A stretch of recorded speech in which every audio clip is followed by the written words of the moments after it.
Good morning! Dito tayo ngayon mag-work sa Alpargatos. Yan, 10 to 4 dito sa magpunta ng Plaza Mayor. Naantay kayong kasama ko si Jumana.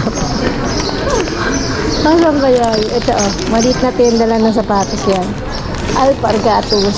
10 to 4 ako ngayon. And then later, pupunta naman tayo sa resto ulit.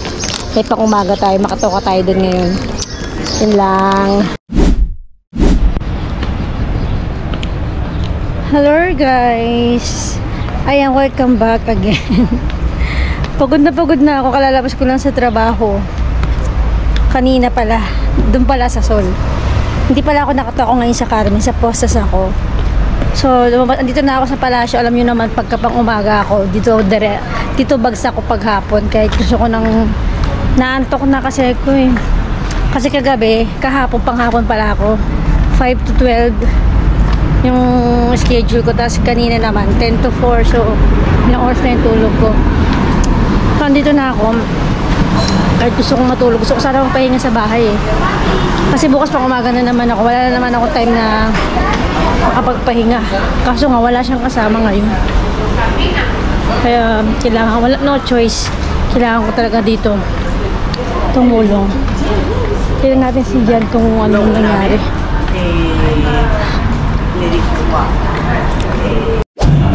Welcome back sa Isakaya. Ayan, long time no see sa Isakaya. Nandito na tayo. Kanina pa ako dito kasi di ako nakapag-video kasi may mga pedido siya. Di ba, Ebis? Sinulat mo? Hindi. Mesa yun eh. Ah, may sulat. Di ba mesa yun? Ito kaya nasulat ito? Ito. So, ayun. Dating gawin, maghugas na naman tayo ng plato. Ayan. Maghugas tayo ng mga plato. Ang dami na namang kalat. Okay.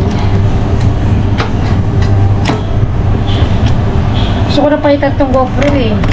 Yung DJ pocket. Mas maganda yung ano naman sa liwanag. Mas maliwanag yung ano niya. Yung video niya.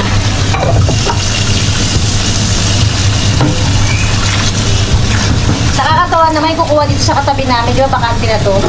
Pilipino, mga taga din sa amin. Sila nung pangalan niya nakalimutan ko. Pangalan daw niya, bes? Sila yung kukuha dito yung kasi nagsira yung ramen. So sila kukuha, mga kababayan. Hindi nakakatuwa naman. Pati sila Brad James, kami, tapos puro Pilipino. Diba saya? Kasi dalawa yung bakante dito eh. Kaya masaya na pag puro Pilipino. Hindi sila, mas maganahan ka ng magtrabaho kasi puro Pilipino yung mga kapitbahay mo dito sa mga restaurant.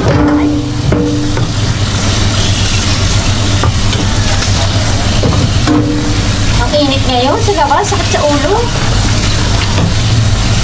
Kanina din sa souvenir, dalawa naman kami ni Jane. Gusto ko sana mag-video doon kaso nga diba, hindi pwede. Yung habang nag-ano kami, dami namin tao, thanks God, dahil maganda yung benta namin doon.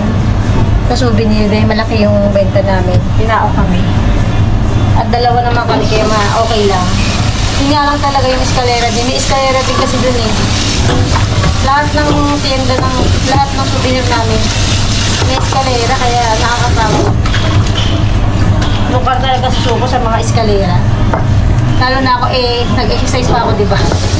Nag-exercise na naman ulit ako ngayon mag-exercise. Kaya balik-aliglog. Gusto ko rin balik yung dati kong katawan. Hindi naman dahil sa yung parang fit lang. Masarap kasi yung pakiramdam kapag fit ka. Magaan yung pakiramdam. Na hindi ka nabibigyan sa katawan mo. Ganun. Dahil kaya yun.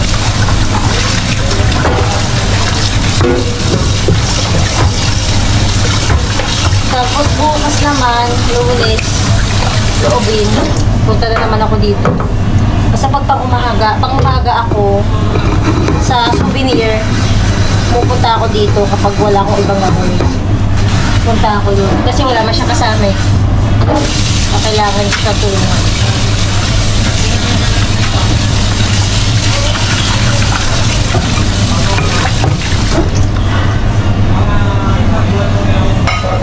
Hindi ko na-videoan yung order kanina, sayang.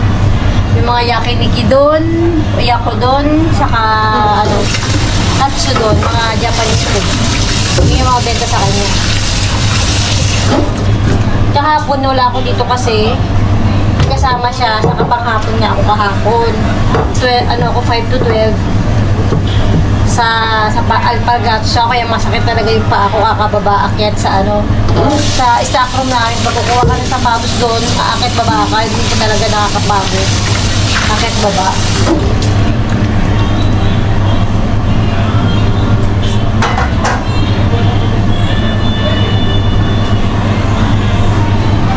Papakulo ko ng tubig. Babalihan ko ng tubig dito. Ng tubig na mainit yung lababo.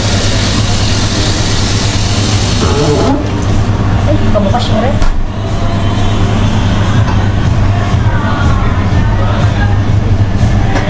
Tapos kahapon, pag-uwi ko, di ba, umuwi ako ng 12 na ng gabi. Nag-exercise pa ako. Kahit pagod na pagod ako. Feeling ko kasi kailangan yung kakabalik mo lang sa exercise na ilang years ako hindi nakapag-exercise. So, yung katawan ko, maninibago talaga, masakit sa katawan. So, yung ginagawa ko pala yung floating, dati kong pinapanood sa video, yun talaga yung sinundan ko dati, kaya napa-slim ko yung braso ko, yung chan ko, saka yung paa ko na talagang umayat ako, yun ang ginagawa ko. 10 minutes lang naman. Kasi hindi ko na kaya yung mga pang-abs siya. Pero totally hindi naman talaga nakafocus ako sa abs. Nakafocus ako sa yung mga taba-taba ko sa braso, sa tiyan, yan. Yun ang gusto kong maalis, yung mga bilbil.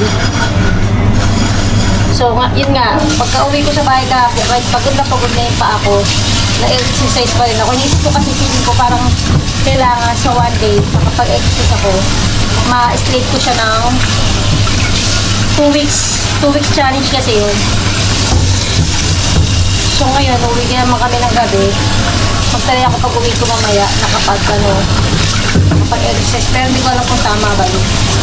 Hindi ko alam kung may tama bang oras ng pag-exercise.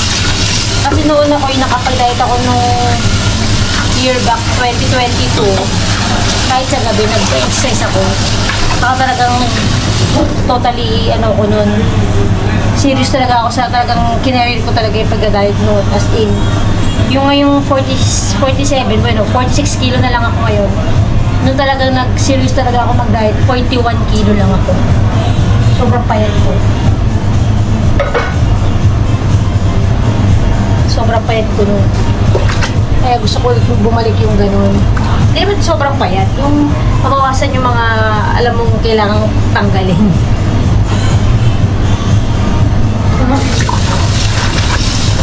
Bubuhusan ko ng tubig na mainit kong mga basahan.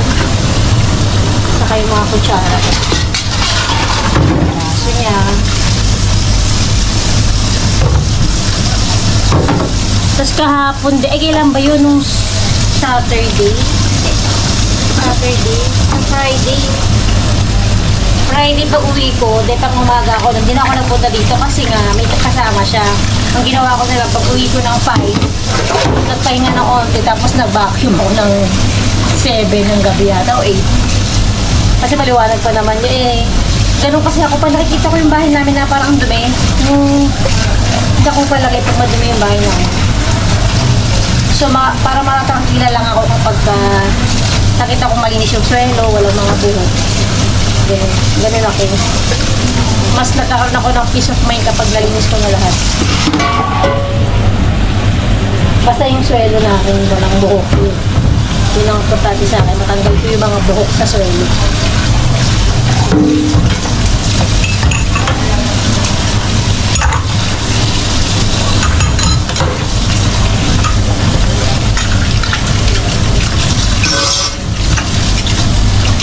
Buti nga, 4 ako tulog ngayon hindi 5. Kasi gutom na rin ako. Kanina nagbaon ako ng saging. Tapos mansanas wala, may dala ako dyan. Hindi ko naman nakain doon sa souvenir. Kasi wala naman akong time maghiwa-hiwa doon ng mansanas. So dito ko kakainin. And then, mamaya iuwi ko yung mga basahan dito. Ang daming basahan na madumi na naman. Kailangan na naman natin iuwi. Hindi niya kasi inuwi yung mga basahan eh. Kailangan inuwi ito kasi nalalapan dapat sa washing. Wala. Mana naman yung tubig. Pakulo tayo ng tubig. Nasa may panlinis siya dito? May maganda siyang panlinis. Kasi na ba yun?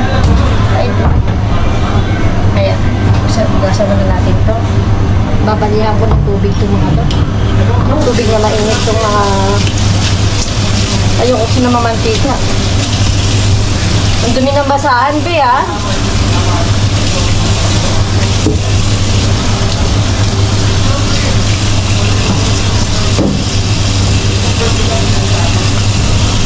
So, ang tagal natin hindi nakapag-vlog dito sa resto. Dahil yun nga, wala na naman tayong time. Dito lulubog sa pag-vlogging. Ganun talaga, mahirap mag-ano. Pagka nagtatrabaho, mahirap isabay. Ba't nilalagay? Dito pa na.